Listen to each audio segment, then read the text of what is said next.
Wala tasallal musab, dan tidak akan menjadi bergembira. Tasalla senang, menjadi berubah senang. Al musabu orang yang tertimpa musibah bimithli dzikri man usiba, melebihi daripada mengingat menyebut orang yang diuji bimithli musibati, seperti musibahnya. Sehingga kalau ada musibah ditimpakan kepada seseorang, maka tentu keimanan itu yang menjadikan dia kuat. Tapi jangan bicara tentang keimanan dulu. Upaya-upaya kita menjadi kuat dengan musibah lalu tidak merasa terpuruk apa? Ya, kita melihat ada orang yang diuji oleh Allah dengan ujian lebih besar dari kita. Subhanallah, suatu ketika di saat Allah menguji kami dengan ujian yang katanya harus, mohon maaf, sudah berlalu, kita tidak akan cerita tentang yang lalu, semuanya nikmat. Kan kita berpikir mau ngapain, tiba-tiba ada satu orang yang herannya, subhanallah, kadang-kadang merenung,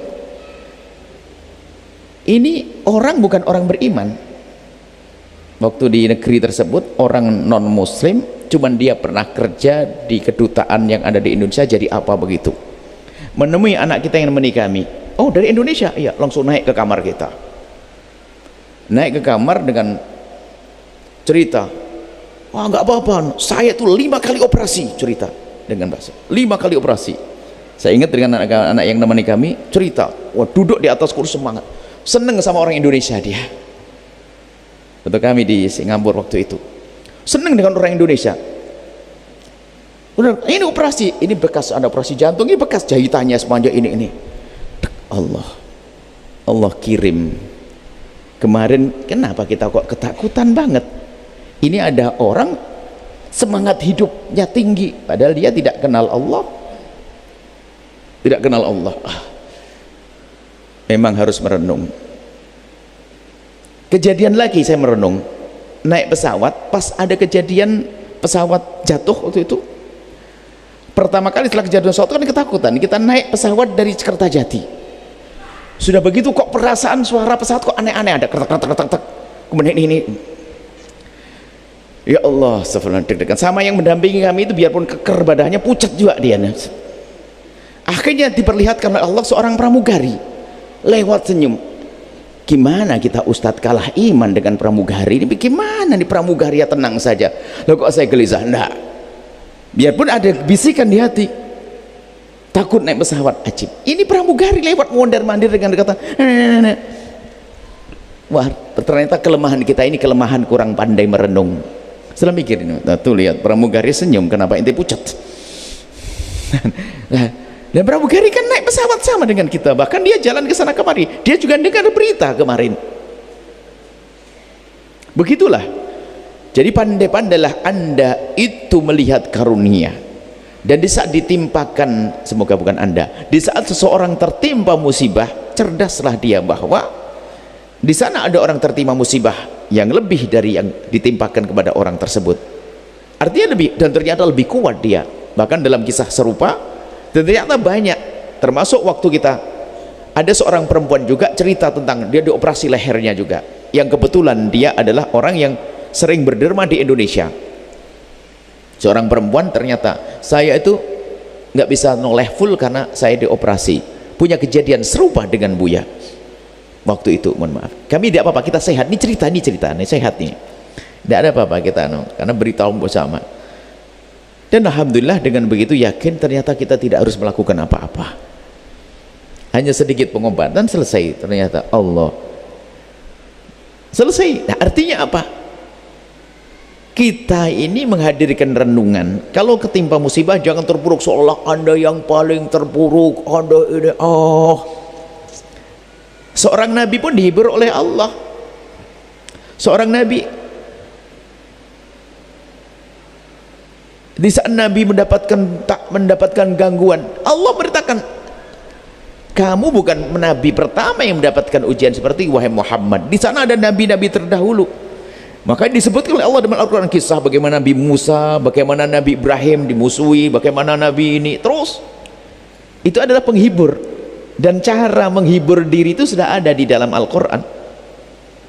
Maka jangan fokus pada musibah kita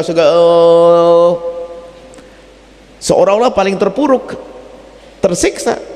Itu akan merusak, akan menghadirkan penyakit baru lagi, mentalnya nggak sehat, sehingga menjadi orang yang ketakutan segala macam. Yakini bahwa di sana ada orang yang telah ditimpa musibah lebih gede dari yang ditimpakan kepada kita. Subhanallah. Kemudian setelah itu merenunglah tentang sebuah musibah. Musibah bagi seorang yang beriman lah, ini lebih dalam lagi tentunya. Kalau Allah menimpakan musibah kepada seorang hamba, itu karena Allah mencintainya, Allah ingin mengangkat derajatnya, karena Allah ingin mengampuninya. Sehingga Nabi pernah menyebutkan, ajaban li amril mu'mini fa inna amrahu kulluhu khair. Sungguh mengherankan urusan orang yang beriman, semua urusannya itu baik-baik saja. Orang beriman, in asobathu sarra, jika dia mendapatkan satu karunia, syakar, kemudian bersyukur, baik, kana khairan lahu, maka itu baik baginya. Kebalikan, wa in asobathu dharra, kalau mendapatkan musibah, sabar, dia bersabar, kana khairan lahu, maka itu baik baginya. Karena kesabaran yang dihadirkan seorang hamba yang diuji itu mengalahkan ibadah-ibadahnya orang yang sehat, berlipat-lipat. Bahkan disebutkan, kalau orang ibadah sholat kan sampai 10 kali sampai 700 kali lipat gandakan. Tapi kalau orang dengan kesabarannya akan ditanya, akan diberikan pahala oleh Allah dengan pahala yang tidak ada batasnya. Kamu minta berapa? Kemudian musibah yang Allah timpakan pada orang beriman ini tanda kalau Allah cinta kepada dia, kalau kita faham orang beriman. Karena antara tiga, pertama adalah karena Allah ingin menghapus dosanya. Allah sayang kepada hamba ini, hambaku ini kok banyak dosa, aku tunggu istighfarnya, nggak minta ampun juga, tapi aku sayang pada hambaku ini, aku tidak ingin dia menyiksa, aku tidak ingin menyiksa nanti di akhirat. Dikasih Allah sakit dan dikasih sabar oleh Allah, maka dengan sakitnya terhapus dosanya. Sakit di dunia sesaat, tidak akan sakit lagi di akhirat. Atau hambaku ini baik, dosanya juga sedikit, sudah aku ampuni, tapi ibadahnya kurang hebat biar punya pangkat tinggi, dikasih Allah sakit untuk naik pangkat. Yang kedua, ingin diangkat tinggi-tinggi pangkatnya oleh Allah. Yang ketiga adalah Allah ingin menyiapkan pahala yang besar untuk hamba yang beriman tersebut, sehingga nanti dikagetkan. Orang-orang yang tertimpa musibah ini kaget di saat masuk surga, lalu bertanya, ini pahala apa ya Allah? Wahai malaikat, ini pahala apa? Pahala apa? Dijawab, ini pahala sakitmu sebulan waktu itu dan kau sabar. Sampai ada yang menyebutkan begini, ada orang berkata, kalau sakitku sebulan saja begini, kenapa aku tidak sakit seumur hidup biar gede lagi? Tapi kita yang hidup nggak boleh ngomong penyesalan yang tidak sesungguh, penyesalan yang bukan merupakan penyesalan ahli surga nanti. Itu adalah urusan kebaikan. Sehingga orang mati syahid pengen hidup lagi, mati syahid lagi, begitu gedenya pahalanya mati syahid. Cuman dalam urusan ini nggak boleh anda berkata begini, ya Allah sakitkan aku biar aku bahagia, nggak boleh. Jadi kalau dikisahkan nanti di akhirat nanti ada dua orang yang tampak menyesal, menyesalnya bukan karena dia dalam siksa, tidak, merindukan pangkat tinggi lagi. Yang pertama tadi, orang yang ditimpakan kepadanya musibah, ternyata pahala musibahnya sangat gede, kemudian dia berangan-angan kalau seandainya dulu sakit lama kan bisa pahala mendapatkan pangkat lebih tinggi lagi. Yang pertama. Yang kedua adalah ada orang yang diberi oleh Allah karunia banyak, rizki dan sebagainya, kemudian dia bersedekah, ternyata setelah itu tampak betul pahalanya. Ya Allah, ini pahala apa? Ini pahala sedekahmu dulu yang kau berikan 2,5% atau 10% dari hartamu. Wah, gede pahalanya. Seorang hamba berkata, kalau tahu begini ya Allah, aku ingin balik ke dunia, akan aku dermakan semuanya. Nah, kalau ini anda boleh nyoba. Yang sakit nggak usah minta sok, ya Allah sakitkan aku biar pahala tinggi, nggak, minta yang enak-enak. Tapi urusan sedekah boleh sebelum masuk surga sekarang. Berbuat baik sebanyak-banyak dengan karunia yang Allah berikan, rezeki yang Allah berikan kepada kita. Seperti itu. Nah, jadi siapapun yang ditimpakan kepadanya musibah, maka sungguhnya itu karena Allah sayang. Maka kalau orang yang tertimpa musibah ternyata disayang Allah, wahai para istri, jika suamimu ada sakit, ada musibah, sering tertimpa musibah, ketahuilah dia disayang oleh Allah. Pegangi erat-erat dia. Di saat dirundung kekurangan, rezekinya susah dan sebagainya, maka ketahuilah itu disayang oleh Allah, tambah pegangi dia. istrimu yang ternyata sering tertimpa musibah, jangan malah dibuang. Karena apa? Yang tertimpa musibah karena disayang oleh Allah. Sampai suatu ketika dikisahkan, ada seorang perempuan pada zaman Nabi mempunyai seorang suami, dan dia sangat baik dengan suaminya karena menemukan suaminya ini luar biasa, sehingga khidmahnya luar biasa. Sehingga suatu ketika sang istri mengambilkan air minum kepada sang suami. Rupanya sang suami itu ketiduran. Karena ketiduran, sang suami itu setelah bangun, istri masih di depannya dan dilihat sudah berjam-jam. Dek, masih di sini kamu?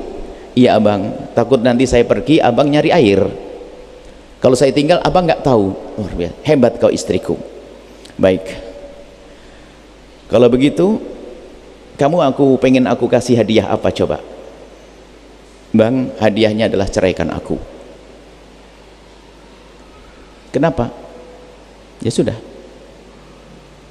nggak bisa dong, ayo kita pergi ke Nabi. Akhir berjalan ke tempat baginda Nabi SAW, tiba-tiba di tengah jalan kepleset sang suami sampai kakinya luka dan lumayan sakit. Kemudian kata sang istri, abang sudah balik, nggak usah ke Nabi, sudah nggak jadi, aku minta cerai. Kenapa? Karena aku lihat engkau selama ini kok enak saja, nggak ada ujian bagimu. Aku khawatir kamu tidak dicinta oleh Allah. Tapi baru tadi lihat kau kepleset, aku tahu kau dicintai oleh Allah. Sekarang aku tambah cinta kepadamu.